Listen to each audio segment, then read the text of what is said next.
de la Patria, se abre la sesión. Perfecto, siempre se me olvida eso.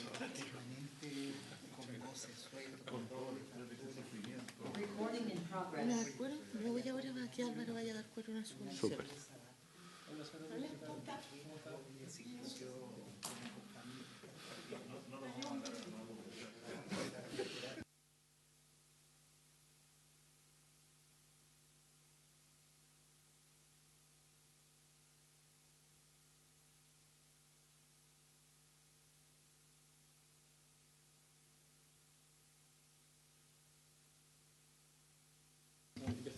Ya, muy bien. Ahora sí, en el nombre de Dios y la Patria se abre la sesión.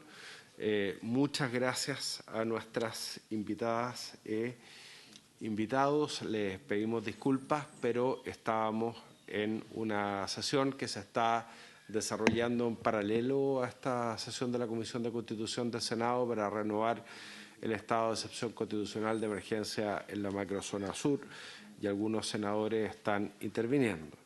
La presente sesión tiene por objeto iniciar el análisis del proyecto de ley, el segundo trámite constitucional que modifica el Código de Procedimiento Civil estableciendo la inembargabilidad del bien raíz que sirve de residencia principal para el adulto mayor y su familia, siempre que concurran las circunstancias que indica.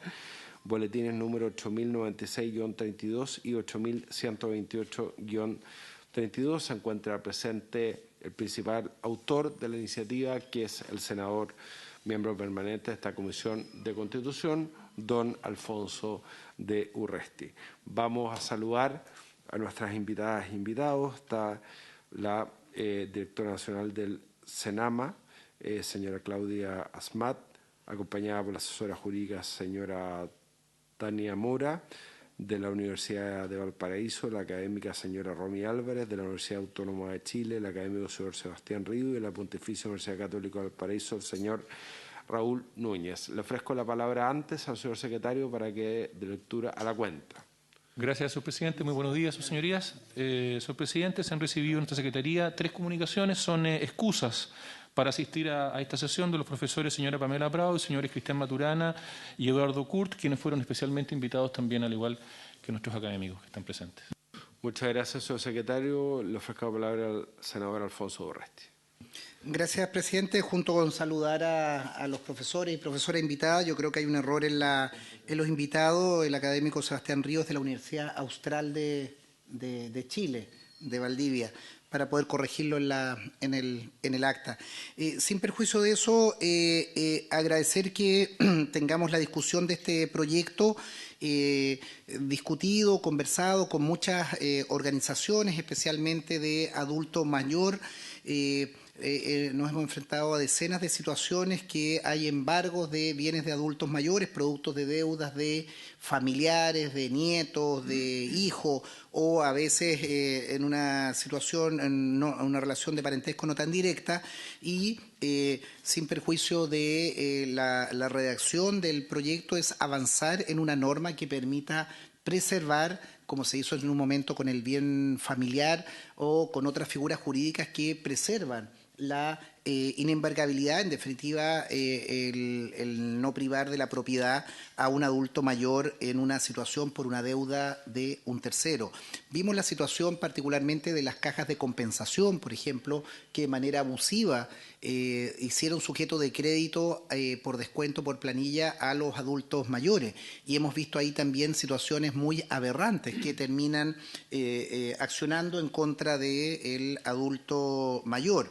Por eso, saludar que la directora del Servicio Nacional de Adulto Mayor esté presente. Creo que estos son los temas concretos del adulto mayor, no solo los viajes o los paseos que se hacen con los adultos mayores, sino temas concretos que protejan su patrimonio, que protejan su bien raíz, en definitiva, donde van a pasar los últimos días, donde disfrutan de lo que fue el esfuerzo del trabajo durante la vida.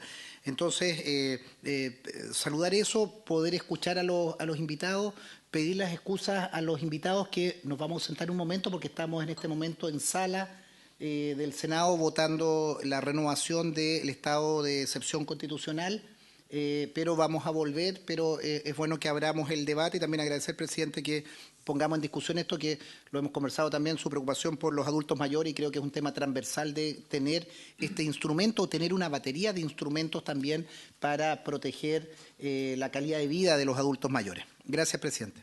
Muchas gracias a usted, senador Alfonso Durresti. Entonces vamos a escuchar a la directora nacional del Senama, su directora Claudia Asmat.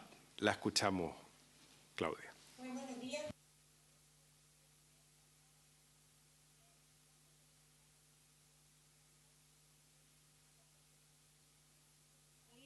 A la comisión del proyecto de ley sobre envejecimiento digno, activo y saludable. Así que voy a hacer esta pequeña presentación mostrando la posición técnica del servicio respecto a materias concretas que tienen que ver con lo que ustedes nos invitaron hoy día. Así que muchas gracias por la invitación. Si me permite, voy a compartir. Pero sí, sin embargo, contarles que igual se queda la asesora jurídica de Senama, Tania Mora, y Loreto Godoy, de la Subsecretaría de Servicios Sociales. Por lo tanto, igual después de mi presentación pueden haber consultas y van a ir a acompañar la presentación. Así que reitero mi disculpa. Si me lo permite, voy a compartir esta pequeña presentación. Sí, claro. Muchas gracias. No sé si ya lo están viendo. Sí. Primero, antes de partir, me gustaría un poco contextualizar las personas mayores en Chile y algunas cifras de envejecimiento. Es importante considerar que el envejecimiento poblacional de los países de América del Sur, es lo que ustedes ven en la tabla, pero destacamos a Chile y cómo ha ido su envejecimiento poblacional, especialmente considerando que en la encuesta CACEN que se hizo en el 2020 en pandemia, nosotros tenemos en Chile 3.800 personas mayores, que corresponden a un 19,7% de la población. Y de estos, el 87,2% reside en zonas urbanas y un 12,8% reside en zonas rurales. Dicho lo anterior, es importante ver las ocupaciones de viviendas. Un 79,3% de las personas mayores habitan viviendas propias según la encuesta CACEN del 2020, un 8,7% arrendadas, un 9,2% cedidas, y con una ocupación irregular tenemos, ¿cierto?, un 0,2% y un 4,6%. Es importante también tener presente que del grupo de las personas mayores, de estas 3.800 personas mayores que les comentaba, un 59,2% de los adultos mayores dicen ser jefes de familia y un 40,8% no son jefes de familia. Y las viviendas y la persona mayor es un indicador de la calidad global de las viviendas. Según el CACEN del 2017, nosotros sabemos que un 86,6% de las personas mayores viven en una vivienda aceptable según el índice de calidad global de vivienda, que reúne los índices de materialidad, saneamiento, tipo de vivienda, ¿cierto? Y sería una vivienda aceptable, el 86,6%. Recuperable, un 12,5%. Y lo siguiente, es importante ver el hacinamiento. Un 96,8% están sin hacinamiento, considerando el 2,49 o menos metros cuadrados. En un hacinamiento medio, bajo, alto, un 2,8% de las personas mayores, y un hacinamiento crítico, un 0,4%. Entonces, un total de un 3,2% de los hogares de las personas mayores presenta algún grado de hacinamiento según la encuesta CACEN realizada en 2017. Ahora, respecto a un 33,5% de los adultos mayores se encuentran en una situación de allegamiento, y esto según la CACEN también del 2017. El allegamiento externo se define como el número de hogares con personas mayores que comparten vivienda o sitio en un hogar receptor o anfitrión, es decir, cuando dentro de una vivienda hay dos o más hogares. Este allegamiento interno, por su parte, se refiere a la presencia de núcleos adicionales al principal del hogar familiar. Entonces, tenemos un 66,5% de la población de personas mayores sin allegamiento, un 2,4% con allegamiento externo y con allegamiento interno un 31,1%. Entonces, dicho estos datos demográficos y el envejecimiento en Chile, respecto del proyecto de ley que hoy día nos convoca, desde Senama y según la cuenta de tramitación que se apoyó en su oportunidad en esta ley desde Senama, en el entendido que concuerda con los objetivos del servicio, esto es que se reconozcan las personas mayores como sujetos de derecho, especialmente en que se protege el patrimonio de las personas mayores frente a abusos patrimoniales de terceros, familiares o no. El establecimiento de la inescrutabilidad del inmueble en que reside el adulto mayor aseguraría en buena medida una existencia digna en una etapa de la vida en que son altamente vulnerables, al impedirse que dicho inmueble sea perseguido por los acreedores. Adicionalmente, es importante que el proyecto resuelve y es muy valorable porque tiende a evitar los engaños y abusos cometidos contra adultos mayores, especialmente en el ámbito del maltrato económico, que muchas veces asumen deudas como obligados principales solidarios o fiadores que ayudan a terceros, como por ejemplo en general lo que vemos acá en el servicio, a sus familias. Por lo tanto, para evitar confusiones, sugerimos interpretaciones restrictivas con la utilización de la terminología relativa a la clasificación de los procedimientos. Bastaría con que el proyecto señalara la inejecutabilidad que procede en todo tipo de juicio. Asimismo, habría que reparar en los casos de inmuebles tenidos en comunidad en virtud de una sociedad conyugal.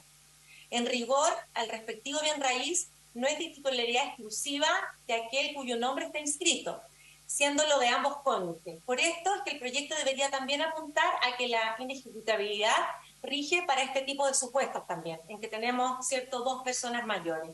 Finalmente, se debería modernizar, y que esto es importante para estandarizar la terminología de la OMS y también de la Convención sobre la Protección de los Derechos de las Personas Mayores, cambiar el término de adulto mayor a persona mayor.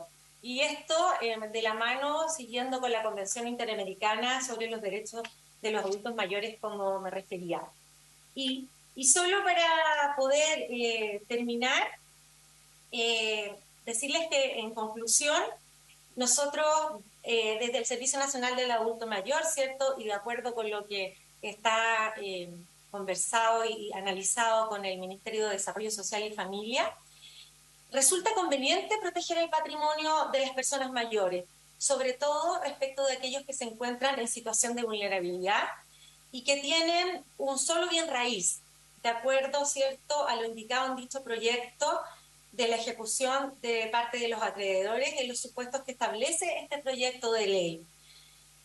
Finalmente, es importante, como ustedes convocaron hoy día en esta comisión, ver los efectos en el ordenamiento jurídico para una medida de este estilo. Así que es muy importante, como lo decía ahí el senador también, la opinión de la sociedad civil y de los expertos. Esa era un poco la presentación para contextualizar, señor presidente. Muchas gracias a la directora del Servicio Nacional del Adulto Mayor, Claudia Asmat. Y a continuación vamos a escuchar a la académica de la Universidad de Valparaíso, señora Romy Álvarez. Tiene la palabra. Muy buen día, señor presidente. Espero que se escuche bien. Muchas gracias. Yo mandé una pequeña minuta. Creo que no es necesario compartirla en pantalla, pero si la tienen a bien, están recogidas allí algunas de las menciones que voy a efectuar. Bueno, primero vuelvo a darle los buenos días y agradecer la invitación cursada por el señor presidente de esta comisión, el senador Matías Walker. Agradezco a los señores senadores que la integran y saludo además a los invitados e invitadas a la presente sesión. Las iniciativas que hoy nos abocamos a revisar son las contenidas en los boletines 8096, 32 y 8928-32, ambas ingresadas el año 2011, las que han sido refundidas e inciden, como se ha mencionado anteriormente, en una modificación que se propone al Código de Procedimiento Civil incorporando un nuevo artículo 445 bis dentro del título primero de su libro tercero, en los juicios especiales. El proyecto de ley en revisión, en segundo trámite constitucional, busca establecer la inembargabilidad del bien raíz de propiedad de las personas adultas mayores que constituya la residencia única, cumpliendo con los requisitos que se indican, y de los bienes muebles que la guarnecen. A este respecto, me permitiré efectuar algunas observaciones para las que he tenido a la vista, además, los informes de la Comisión Especial del Adulto Mayor de la Cámara de Diputados, que han sido evacuados en el proceso legislativo con fecha 11 de septiembre y 18 de octubre del año 2012, y que constan en la página web de la Biblioteca del Congreso Nacional en el sistema de tramitación de proyectos de ley. Estas iniciativas fueron precursoras respecto a propiciar las medidas tendientes a dar protección a los derechos de las personas adultas mayores o personas mayores, toda vez que en el año 2015 fue aprobada la Convención Interamericana sobre la protección de los derechos humanos de las personas mayores, que está vigente en Chile, se encuentra vigente en Chile desde el año 2017, tratado internacional con el que, por cierto, se incardinan ahora estas materias. Para contextualizar, entendemos que este proyecto de ley atiende al derecho a la vivienda adecuada, reconocido en la normativa internacional de los derechos humanos como elemento integrante del derecho a un nivel de vida adecuado, contenido en el número 1 del artículo 25 de la Declaración Universal de los Derechos Humanos, y en el Pacto Internacional de Derechos Económicos, Sociales y Culturales, que en su artículo 11 reconoce, y me voy a permitir leer, el derecho de toda persona a un nivel de vida adecuado para sí y su familia, incluso alimentación, vestido y vivienda adecuados, y a una mejora continua de las condiciones de existencia. El que, como ha sido señalado por el Comité de Derechos Económicos, Sociales y Culturales en su observación general número 4 del año 1991, debe considerarse más bien como el derecho a vivir en seguridad, paz y dignidad en alguna parte, agregando en su parágrafo séptimo que el término vivienda debe interpretarse en un sentido que tenga en cuenta otras diversas consideraciones, y principalmente que el derecho a la vivienda se debe garantizar a todos, sean cuales fueren sus ingresos o su acceso a recursos económicos. En particular, respecto a la situación de vulnerabilidad del grupo formado por las personas adultas mayores, la Convención Interamericana sobre Protección de las Personas Mayores viene a promover su protección reforzada, poniendo énfasis en la importancia de facilitar la formulación y el cumplimiento de leyes y programas de prevención, abuso, de maltrato, y la necesidad de contar con mecanismos nacionales que protejan sus derechos humanos y libertades fundamentales, comprometiendo a los Estados partes para adoptar las medidas legislativas o de otro carácter que fueran necesarias para hacer efectivos tales derechos. Entre los principios generales que se establecen en el artículo 3, en la letra G, se refiere a la seguridad física, económica y social, y entre los deberes generales de los Estados partes establece el de garantizar un trato diferenciado y preferencial en todos los ámbitos, eso de acuerdo al artículo 4, literal C.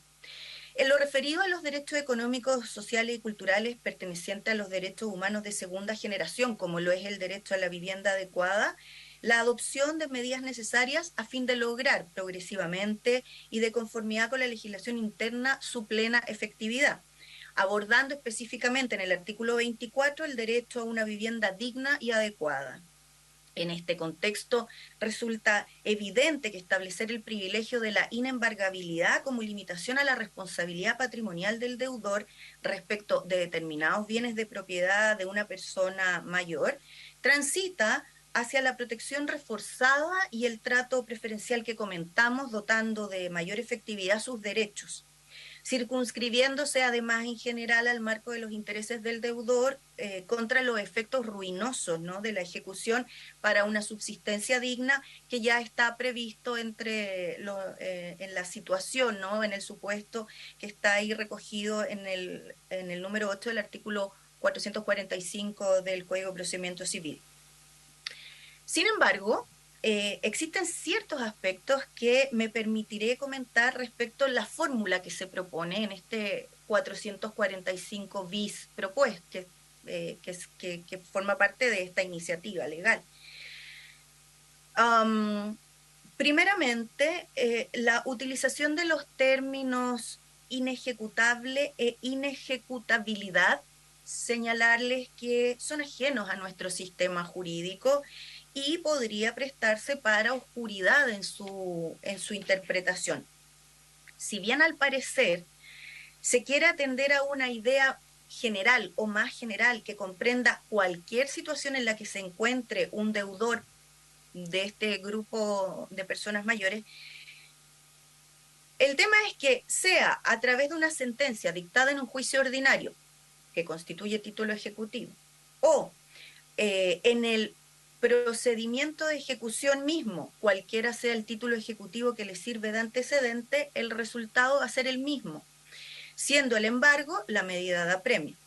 Si lo que se persigue, como es posible desprender del informe de la Comisión Especial de Adulto Mayor de fecha 11 de septiembre de 2012, es hacer inaplicable las medidas precautorias del juicio ordinario contenidas en el título quinto del libro segundo, en los artículos 290 y siguientes del Código de Procedimiento Civil, quizás lo recomendable sea así formularlo expresamente, para no introducir términos que pudieran oscurecer el sentido de la norma.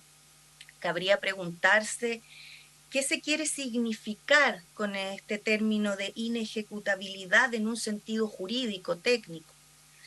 Recordar además que la norma que se propone se pretende insertar precisamente dentro de las reglas del juicio ejecutivo, que lo que persigue es la ejecución de los bienes del deudor, medida de apremio, dentro de los medios de tutela a favor del acreedor, conforme su derecho a garantía general, que su centro está allí en los artículos 2465 y 2469 del Código Civil, al que es la inembargabilidad la que hace excepción conforme los artículos 16 y 18 del Código Civil y el que ya hemos mencionado, 445 del Código de Procedimiento Civil. Luego, nada más que como antecedente, tener presente que cuando en otras materias se ha querido disponer de la misma medida de apremio dentro del sistema, ¿no? Dentro de nuestro sistema procesal, las normas se remiten a las reglas del juicio ejecutivo, ¿sí? Por lo tanto, ahí concentra el tema de la inembargabilidad. La recomendación sería entonces retornar al término inembargabilidad originalmente contemplados en las iniciativas y, salvo por la especialidad que representa la situación en particular de las personas mayores, que podría llegar a justificar mantenerlo en una norma bis, como el 445 bis que se propone, quizás reconducirlo nuevamente a la integración del artículo 445, que en general trata la inembargabilidad en el título primero del libro tercero de nuestro Código de Procedimiento Civil. Luego, respecto a las un tema particular, antes de pasar a las cuestiones de los numerales que indica. Respecto del deudor, ¿sí? Deudor persona mayor, ¿debe ser entendido en términos amplios? Me cabe esa pregunta, así como está redactado. ¿Por qué se los planteo? Y también tomando un comentario efectuado por la señora directora del Servicio de Adulto Mayor. Claro, porque cuando hablamos de deudor, es posible desde el punto de vista jurídico distinguir el deudor principal de un deudor solidario o de un deudor subsidiario. Entonces me parece relevante que quede, al menos en la historia de la ley, que cuando se refiere a deudor para efectivamente dotar de esta protección que se persigue, es que comprenda a todo tipo de deudor. Si se quisiera ser específico, podría incluirse dentro de la disposición deudor principal, solidario o subsidiario. Luego, nosotros sabemos que si el legislador no distingue, no es lícito al intérprete distinguir, pero sin embargo creo que igualmente sería importante pronunciarse en el sentido de que efectivamente comprende al deudor, que es persona adulto mayor, cualquiera sea el tipo o la clase de deudor de la que estemos hablando, sea principal, sea solidario o sea subsidiario. En el caso de la solidaridad sería solidaridad pasiva, ¿no? Y en el caso de la subsidiariedad a través de un contrato de fianza, por ejemplo. Y luego me permito efectuar algunas observaciones respecto a los numerales que se establecen en tanto los requisitos, ¿no? que figuran aquí respecto de las exigencias, ¿no? Para la procedencia de esta inembargabilidad. Dice el numeral primero que el deudor propietario haya cumplido 60 años. Y me voy a permitir además señalarles lo que señala el inciso final, porque dice la parte pertinente y que pertenezca al adulto mayor. Yo creo que podría ser de importancia en tales casos hacer referencia al artículo primero de la ley 19.828 de 2002, que crea el Servicio Nacional del Adulto Mayor, que en su artículo primero dispone qué se entiende por adulto mayor. ¿Sí? Sobre todo para eventuales y futuras modificaciones, para que haya la respectiva armonía y coherencia. Respecto de las otras exigencias, el numeral segundo dice que se encuentre inscrito en el registro de propiedad del conservador de bienes raíces respectivo, exclusivamente a su nombre, con al menos 10 años de anterioridad, el plazo de 10 años, no obstante que es extenso, es un plazo que guardaría armonía con otras disposiciones, ¿no? De nuestro sistema civil, que lo establecen, ¿no? Como los plazos máximos para consolidar situaciones jurídicas. Pensemos, por ejemplo, en el plazo de la prescripción adquisitiva extraordinaria, que está ahí en el artículo 25.11, o también el plazo del derecho real de dominio y también el plazo de 10 años de prescripción adquisitiva extraordinaria del derecho real de herencia, ¿no? Hay allí una sintonía.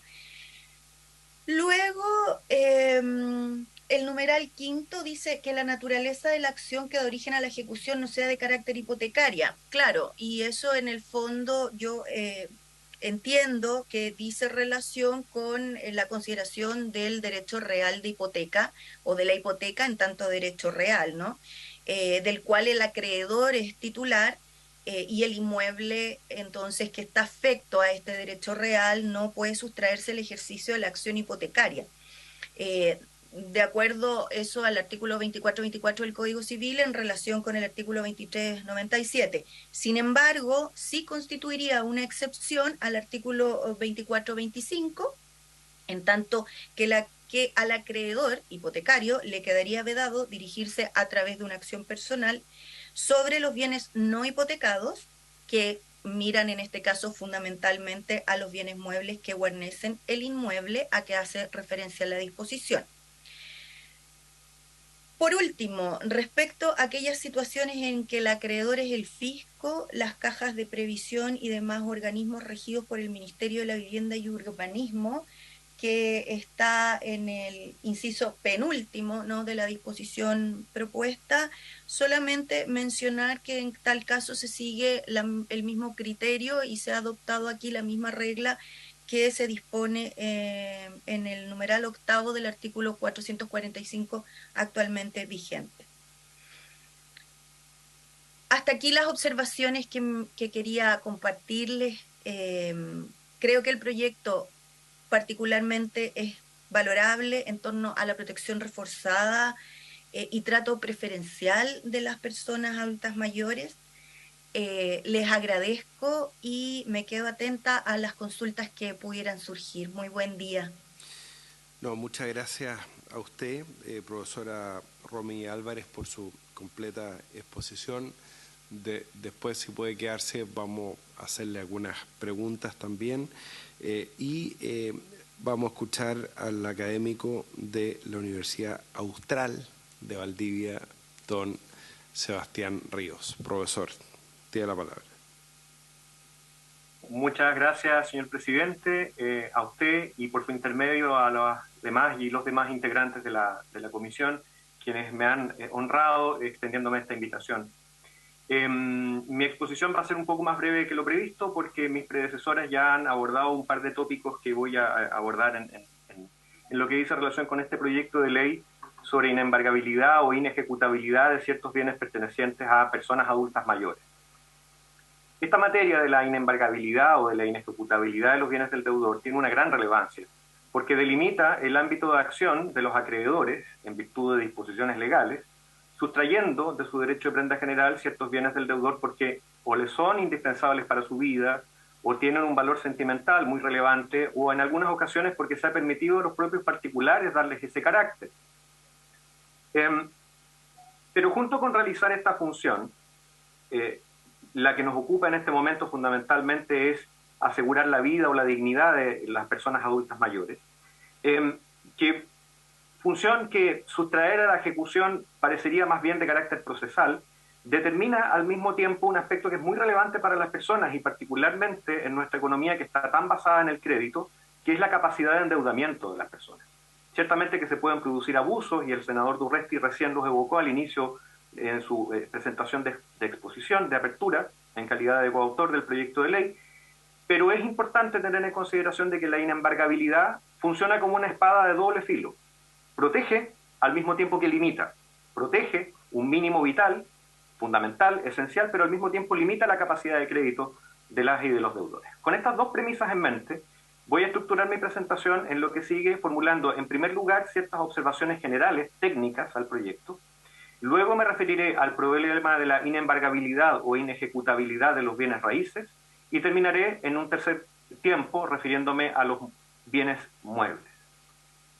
Desde el punto de vista general, la inembargabilidad concierne varias disciplinas, está el derecho civil, el derecho procesal, que son las más importantes, pero por sus características hay múltiples disciplinas que intervienen. Originariamente, esto es importante no olvidarlo, el listado de bienes inembargables se encuentra no en el Código de Procedimiento Civil, sino en el Código Civil, debido a que, insisto, no es una cuestión netamente procesal, sino que es una cuestión civil, considerando esos dos aspectos fundamentales, el derecho de prenda general de los acreedores y la capacidad de crédito o de endeudamiento. Esa lista está en el artículo 1618, que lamentablemente no ha sido objeto de atención del proyecto y que sigue ahí hasta el día de hoy sin actualizar siquiera la unidad monetaria. Fue ampliado este listado de bienes inembargables por la regla del 445 del Código de Procedimiento Civil, que puede ser fuente de confusiones precisamente porque no hay coincidencia entre las dos listas, hay una que es más amplia que la otra, hay algunos elementos que se superponen entre sí. Sumado a eso, la legislación laboral ha extendido la inembargabilidad, por ejemplo, a las remuneraciones o a las cotizaciones de seguridad social, hasta 56 UF con excepciones. El Código de Minería establece la inembargabilidad de las concesiones mineras, también con excepciones. Y para mayor confusión, la Ley 20.720 establece la inembargabilidad de las remuneraciones de una persona deudora después de 3 meses de dictada una resolución de liquidación en un procedimiento concursal. El asunto, señor presidente y miembros de la comisión por su intermedio, señor presidente, es de un cierto caos jurídico desde un punto de vista de las múltiples fuentes que aparecen sobre la materia. La oportunidad de discutir sobre este tema de suyo relevante abre las puertas de concretar un deseo doctrinal que es el de mejorar el tratamiento sistemático de esta materia, junto con también mejorar el listado de los bienes inembargables. Y aquí me atrevo a salir un pequeño paso fuera del proyecto, no solamente para las personas adultas mayores, sino que para todas. Voy a dejar anexa a esta minuta que ustedes encontrarán y que envié oportunamente a la Secretaría, una comparación también de los artículos 16, 18, 4, 45 para que se pueda apreciar esta diferencia, esta falta de contradicciones, junto con una traducción libre de la legislación francesa en la materia que, como es habitual, sirve de modelo en esta materia. Paso entonces rápidamente, después de esta observación de carácter técnico, a la inembargabilidad de los bienes raíces. Según consta efectivamente en las actas de la discusión, los informes aludidos recientemente por mi colega, que básicamente lo que se pretende es asegurar, como se dijo en su momento, un derecho al techo. Era la terminología del 2012, hoy día complementada por tratados internacionales ya expresados en la exposición anterior. No solamente sobre la base de declarar inembargable, sino que inejecutable, terminología con la que tampoco estoy de acuerdo, por lo que diré a continuación, un determinado bien raíz en este caso.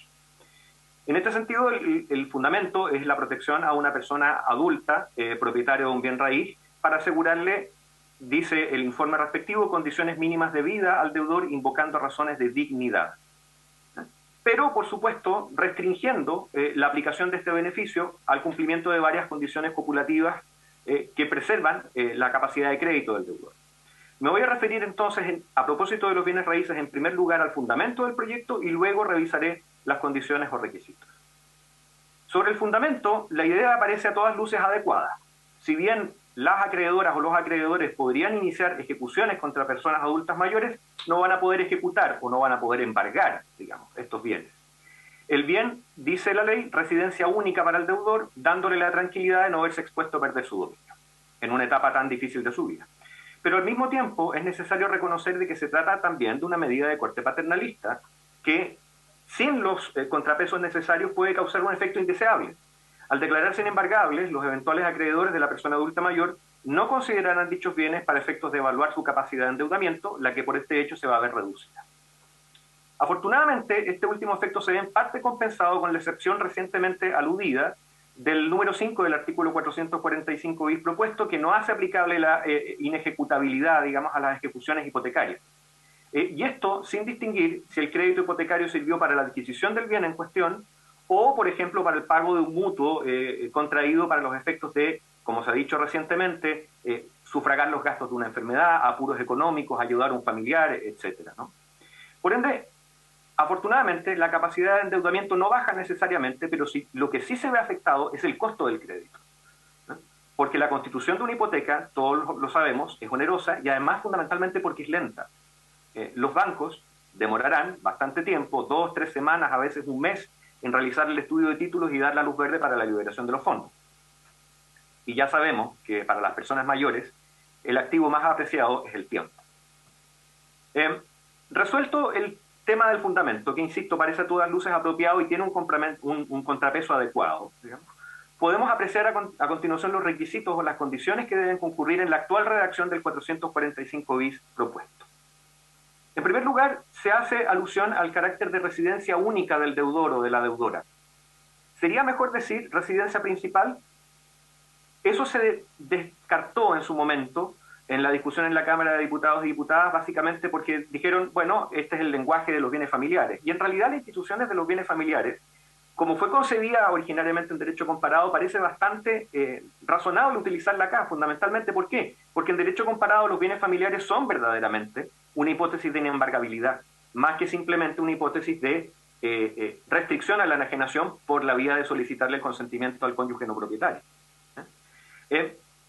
Esto se vincula, y si ustedes pueden apreciarlo, digamos, en la redacción actual, con el último numeral del 445 bis, que dice que la condición es no ser dueño de otro bien raíz. Y esa redacción puede dar lugar a equívocos y fundamentalmente a traicionar el espíritu del proyecto. Si la persona adulta mayor es dueña de otro inmueble, cualquiera, incluso si no cumple con propósitos habitacionales, incluso si es dueña de un terreno baldío o de derechos en un terreno baldío, pierde este beneficio, perdiéndose entonces el objetivo del derecho a la vivienda. Si hay personas que tienen 2 o más inmuebles, por el solo hecho de tener 2, no gozan del beneficio para ninguno. Eso en la actual redacción del 445. De ahí que valga la pena, en mi humilde opinión, cambiar la nomenclatura de residencia única a residencia principal, o residencia única o principal, de manera tal de hacer aplicable el derecho y permitir al mismo tiempo a los acreedores embargar y ejecutar el segundo, tercero o cuarto bien raíz que le pertenezca a la persona deudora, en este caso, y permaneciendo la persona adulta mayor en su inmueble que le sirva de residencia principal. Sobre el carácter del juicio, la directora del Senama ya hizo la apreciación. Efectivamente, en el texto aparece juicio ordinario o ejecutivo. Se añadió ordinario porque el 445 está a propósito del juicio ejecutivo. Me parece que es una adición razonable, pero excluye, por ejemplo, el juicio sumario, donde se deduce una acción ejecutiva cuyo plazo de prescripción de 3 años venció y por los 2 años subsiste como ordinaria, y entonces no va a ser aplicable la inembargabilidad en ese juicio sumario. No parece razonable. Lo mismo también tratándose de la ley 20.720 sobre procedimientos concursales, que se refiere permanentemente a los bienes que la ley declara inembargables, que quedan fuera del ámbito de la liquidación judicial de una persona deudora. Por eso es que estoy plenamente de acuerdo con mi colega, la profesora Álvarez, en el sentido de que vale la pena conservar la expresión inembargable en lugar de inejecutable, noción que es extraña a nuestro sistema. Sobre la edad del deudor, suscribo también lo mencionado en el sentido de que la edad a la cual se entra a la categoría de adulto mayor ha ido bajando, lo cual nos hace acercar al mismo tiempo que el transcurso del tiempo peligrosamente, digamos, a todos, a caer, digamos, en la categoría de adulto mayor. Actualmente es de 60 años. Y desde ese punto de vista, la norma puede ser mejorada técnicamente, ciertamente, haciendo alusión a la ley respectiva. Pero hay un problema adicional. Y el problema adicional es que el requisito tiene que cumplirse a la fecha de la notificación de la demanda. Y los créditos que sirven, para cuyo pago sirven los bienes del deudor a título del derecho de prenda general, son créditos que pueden durar 1 año, 2 años, 5 o 20. Y el problema que se puede presentar acá es que una persona que no es adulta mayor al momento de contratar el crédito no goza del beneficio, pero después al cumplir los 60 sí los tiene. No sé si me explico. Los acreedores podrán tener incentivos no solamente a no prestarle plata a los mayores de 60 años, sino a los que tienen 57 o 55, si el crédito va a tener más de 3 o 5 años de duración. Eso puede generar un problema que podría ser mejorado cambiando la fecha en que debe cumplirse el requisito, por ejemplo, la fecha de la contratación del crédito. Sobre la inscripción a nombre de los últimos 10 años, en este sentido estoy en completo desacuerdo con mi distinguida colega. Fundamentalmente porque no encuentro que haya un motivo de aplicar el máximo plazo de consolidación de relaciones jurídicas en el derecho civil a esta materia, porque por hipótesis el derecho de dominio se encontraría consolidado, ya sea por posesión propia o por accesión de posesiones.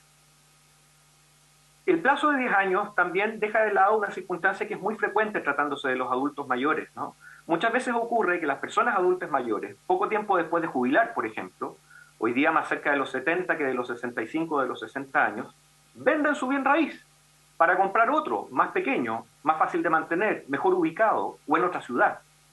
Privarles del beneficio en este caso, aparte de generar incentivos para limitar su facultad de disposición del bien raíz y de cambiar de domicilio, es castigarlos privándolos del beneficio y de la inembargabilidad por el solo hecho de escoger otra residencia. Me parece que no tiene sentido, en mi humilde opinión, mantener el requisito de los 10 años. Lo de la exclusividad puede generar problemas, efectivamente puede generar problemas, respecto de lo establecido en el numeral 2, de que tiene que ser exclusivo del deudor, pero no en los términos de la sociedad conyugal. Y en este sentido hay que considerar que, frente a terceros, el marido es propietario de los bienes de la sociedad conyugal. Entonces, independientemente de que pertenezca al haber de la sociedad conyugal y que al término de la sociedad conyugal pertenezca por mitades a ambos cónyuges, frente a los acreedores el marido es el dueño. Donde se produce verdaderamente el problema es en las hipótesis de separación de bienes, donde suele ocurrir que los cónyuges deciden comprar un bien raíz en comunidad. Y entonces en la inscripción consta de que el bien le pertenece, en la proporción que las cónyuges hayan decidido, en comunidad, la casa, por ejemplo, que es inembargable. Y entonces, por el solo hecho de estar casados en separación de bienes y comprar de esa manera, no van a gozar del beneficio. Me parece que el requisito de la exclusividad tampoco es pertinente en la enumeración si la finalidad es la protección de los adultos mayores. Sobre el avalúo. El avalúo del bien raíz no debe superar las 5.000 unidades de fomento. 5.000 unidades de fomento. Para los efectos de poder gozar del beneficio. Y aquí se produce una disyuntiva. Si la finalidad es proteger a los adultos mayores, sin distinguir del segmento socioeconómico al que pertenecen o el valor de sus bienes, no tiene sentido mantener un avalúo. Debería ser sin límite. Por supuesto que lo que está también en juego es el interés de los acreedores, que también quieren tener alguna posibilidad de poder pagarse de sus créditos. Y si entonces el propósito es más bien focalizar y atribuir este beneficio solamente a segmentos de la población, a ciertos segmentos socioeconómicos, parece que 5.000 unidades de fomento de avalúo fiscal, equivalentes a 170 millones de pesos aproximadamente hoy día, sabiendo que el propio Servicio de Impuestos Internos dice en su sitio web que el avalúo fiscal no representa ni corresponde al valor comercial de una propiedad, parece demasiado alto y merecería una rediscusión. Sobre los ingresos, hay una discordancia respecto del texto del proyecto y sus fundamentos. Básicamente, ¿por qué? Porque en el numeral 4 del artículo 445 bis se menciona que el umbral máximo de ingresos para gozar de este beneficio es de 50 UTM, aproximadamente 3 millones de pesos. Yo me pregunto, ¿cuántos son los adultos mayores en Chile que perciben como ingresos mensuales más de 3 millones de pesos? Más en línea con un criterio realista y nuevamente segmentado socioeconómicamente, el proyecto de ley menciona dentro de los fundamentos un cierto número de personas que perciben 50 unidades de fomento como ingreso mensual máximo. Eso está dicho en las actas del informe recién aludido por mi colega, la profesora Álvarez, ¿no? Que al día de hoy son 1.701.000, que parece aproximadamente un umbral más razonable, insisto, si el propósito va a ser limitar la protección solamente a un cierto segmento socioeconómico.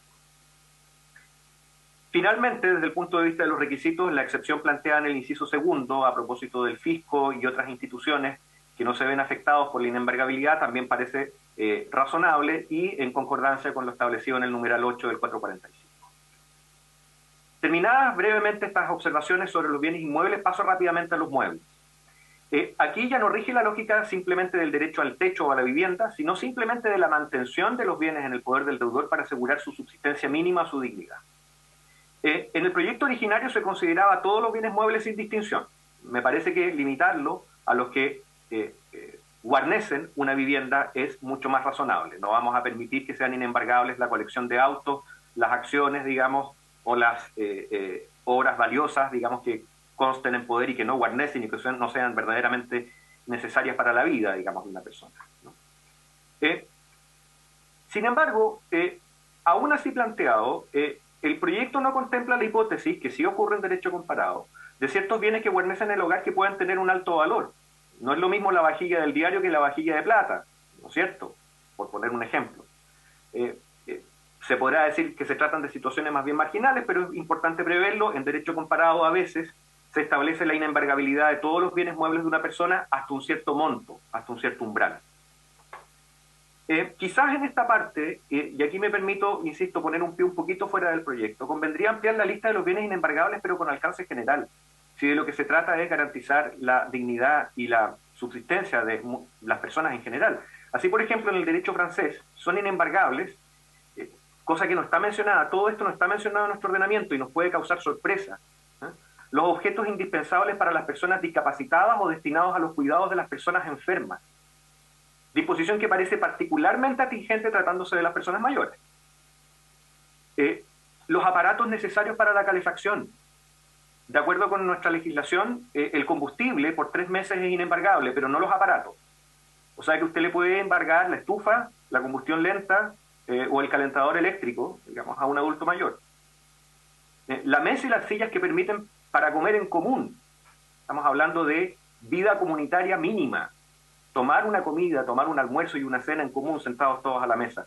Un mueble para almacenar la ropa y las vestimentas, y otro para almacenar los objetos domésticos. Se queda con la ropa, pero me llevo los closets. No parece razonable. Una máquina de lavar ropa. La limpieza también es dignidad. Y ya sabemos que cuando no hay máquina de lavar ropa, ¿quién termina lavando la ropa en la casa? Perspectiva de género. Los recuerdos de carácter personal o familiar. Sí, se pueden llevar también la foto de los nietos. Los animales de hogar o de custodia. Me pueden embargar mi perro. Particularmente si es valioso, el acreedor podría tener interés en venderlo. Me lo pueden embargar. En Francia no. Un teléfono fijo o móvil. La comunicación también es dignidad y también es un derecho humano. En ese sentido, quizás valdría la pena incorporar estos insumos a la discusión y al debate de manera tal de o bien limitar el valor máximo de los bienes muebles embargables, o bien incorporarlos a la lista con alcance general para todas las personas de manera tal de asegurar necesidades que son crecientes en el tiempo. Finalmente, es necesario destacar la importante mejora del proyecto original en la parte donde, en su momento decía, que se presume que los bienes que se encuentren bajo la tenencia de la persona mayor son de su propiedad, eliminándolo por evidentes razones de necesidad de prevención de fraudes. Bastaría simplemente con ir a dejar los bienes a la casa del abuelito de manera tal de sustraerlos a la persecución de los acreedores, y quedando siempre vigente, por otro lado, la presunción de dominio de quien demuestra ser poseedor del artículo 700, inciso segundo del Código Civil. Con eso, señor presidente, y por su intermedio, integrantes de la comisión, termino mis observaciones al presente proyecto y quedo a vuestra disposición para resolver las consultas que estimen pertinentes. Muchas gracias. Muchas gracias al profesor Sebastián Ríos Lavey de la Universidad Austral de Chile. Lo mismo a la profesora Romea Álvarez. Yo creo que han sido muy ilustrativas sus intervenciones. Efectivamente, el proyecto tiene una idea matriz que es absolutamente atendible desde el punto de vista social. Hay que hacer algunas precisiones jurídicas, hablar de inembargabilidad y no de inejecutabilidad. Parece ser un consenso dentro de las apreciaciones. También lo que planteó la profesora Romea Álvarez en el sentido tal vez incluirlo dentro del catálogo de bienes inembargables del 445 sin necesidad de generar un artículo 445 bis. Se han planteado una serie de inquietudes que podría ser parte de la discusión, lo decía el asesor Héctor Meri, lo conversábamos acá mientras escuchábamos las exposiciones, tal vez incluirlo dentro de la categoría de bienes familiares. Algo se expuso también en las intervenciones porque la institución de alguna manera tiene que ver. Pueden haber muchas discusiones respecto de el límite del avalúo, entendiendo que el espíritu de los mocionantes, partiendo por el senador Alfonso Urresti, es proteger a los adultos mayores que se encuentran en una situación más desvalida. También el asesor Héctor Meri comentaba, sería interesante estudiar poder extenderlo a las deudas por no pago de contribuciones. Hoy día los adultos mayores son objeto también muchas veces de embargo, como le ha subido el costo además de las contribuciones a los adultos mayores, los derechos de aseo prácticamente, y un tema que se lo hemos planteado al ministro de Hacienda, a los adultos mayores prácticamente se les cobra un arriendo por vivir en la casa donde han vivido toda la vida. Así es. La precisión también que hacía el profesor Ríos de hablar del inmueble principal, homologando la figura del bien familiar, ¿no? De manera de dejar a salvo, en caso de haber segundas viviendas, el embargo sobre dichos bienes, así como se deja a salvo también la acción hipotecaria, de manera tal de no disminuir el acceso al crédito de los adultos mayores a un crédito hipotecario. Y ya se le hace muy difícil a los adultos mayores poder tener un crédito hipotecario. Hay un consenso en la comisión de poder votar en general la iniciativa, fijando un plazo de indicaciones. Como un proyecto de artículo único, podemos trabajar las indicaciones dentro de la misma comisión y después lo enviamos a la sala en general y en particular. ¿Les parece? Señor secretario, si le parece, puede tomar la votación. Muchas gracias, presidente. Señor presidente, somete a votación en general entonces esta iniciativa de ley. Senador Soraraya. A favor. Senador Sardurresti. A favor, secretario. Gracias, senador. Presidente. A favor. Presidente, resultado de la votación, 3 votos por la afirmativa. Muy bien, muchas gracias, señor secretario. Se aprueba en general la iniciativa y vamos a tomar, por cierto, todas las sugerencias de los profesores. Fijémonos un plazo de indicaciones de 2 semanas, ¿podría ser? Ah, 2. Sí. La primera semana de octubre y ahí lo volvemos a poner en tabla con estas indicaciones.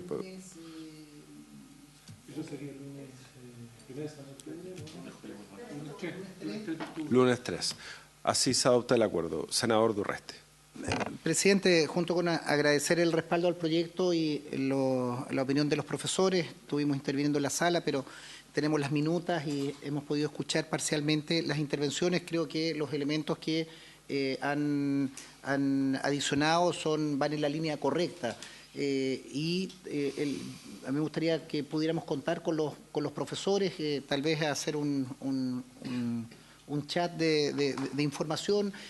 Más bien las modificaciones son a perfección y poder incluir como técnica legislativa de mejor manera la situación de las contribuciones. Creo que es importante que pudiéramos legislarlo acá, presidente. Creo que es una buena opinión la que usted señala.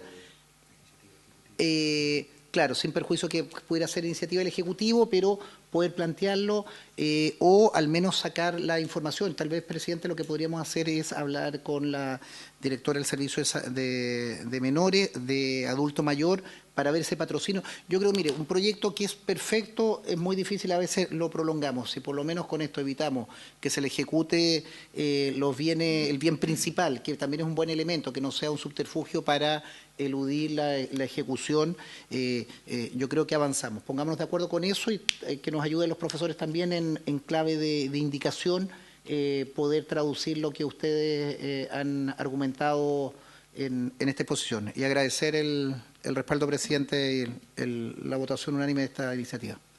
Muchas gracias, senador Durresti, y reiteramos el agradecimiento a los académicos que nos han acompañado. Probablemente ahí la Secretaría puede coordinar una retroalimentación de los borradores de indicaciones con las sugerencias que sin duda van a ser tomadas en cuenta.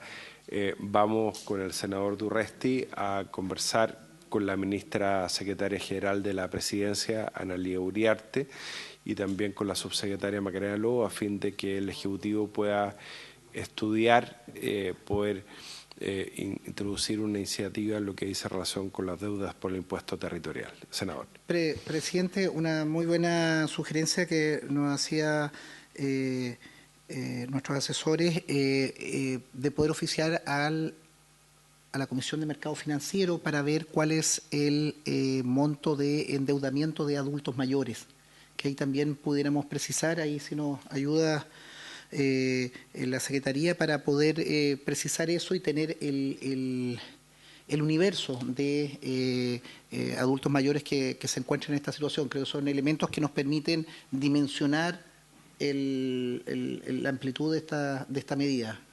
Si pudiéramos acordarlo como... Muy bien, si les parece vamos a enviar ese oficio y de tal manera aprovechar estas semanas para tener ese elemento en consideración.